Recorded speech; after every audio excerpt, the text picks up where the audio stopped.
Beware, the documentary series on Channel 5, really feeds into a lot of the things that I love about a true crime documentary.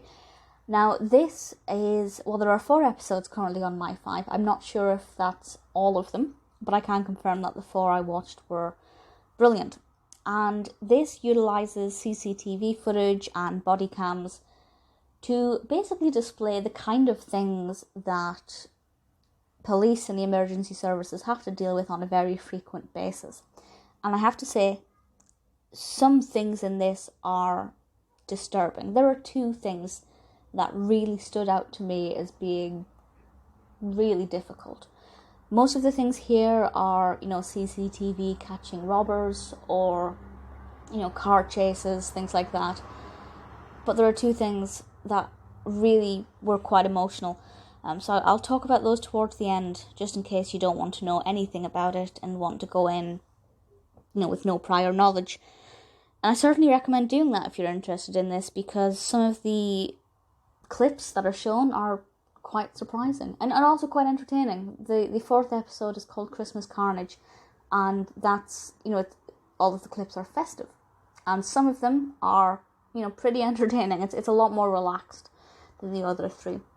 What I really like about this is the way it's edited together. So we do have, obviously, a lot of clips, because that's the main point of this, is focusing on how cameras, CCTV, body cam, etc., are used to solve crime or as a deterrent, and that's coupled with actual stories and interviews with industry professionals. And that's something that I find always really fascinating, to learn about the different roles people play, because obviously on a daily basis, when we think of the police going after burglars, we think of them, chasing them or whatever.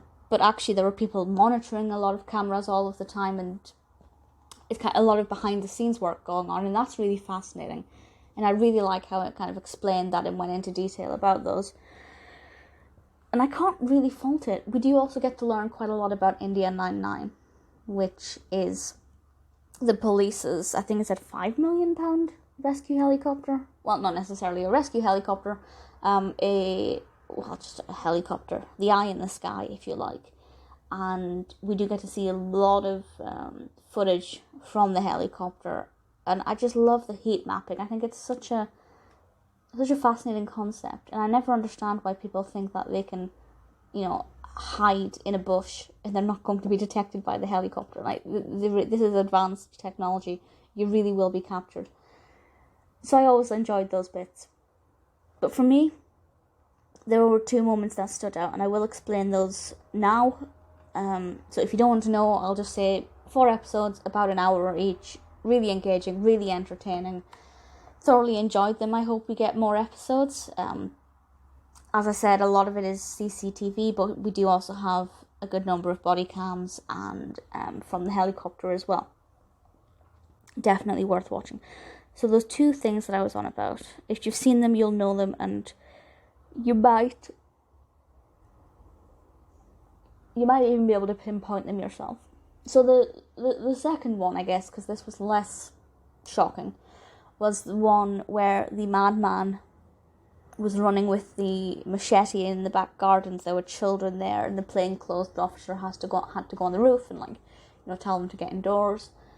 And on the voice over the control was just, he said something like, he's just decapitated somebody, get out of the way, basically. And we did obviously get to see the CCTV footage of the gardens, but we didn't, of course, see the decapitation. That would have been a little bit intense even for me. But it was so shocking, because even though we know things like that happen, we kind of just forget that they happen. It's really, he just went along and decapitated somebody. I don't even think it was somebody he knew. He was just garden hopping. That is a case I'd like to know more about, and I guess that's the only thing about this documentary that's a little bit irritating. And really, it only bothered me once or twice, but when it's really quite severe, I wanted to know what the outcome was, and for the most part, we never got to find out. The other one,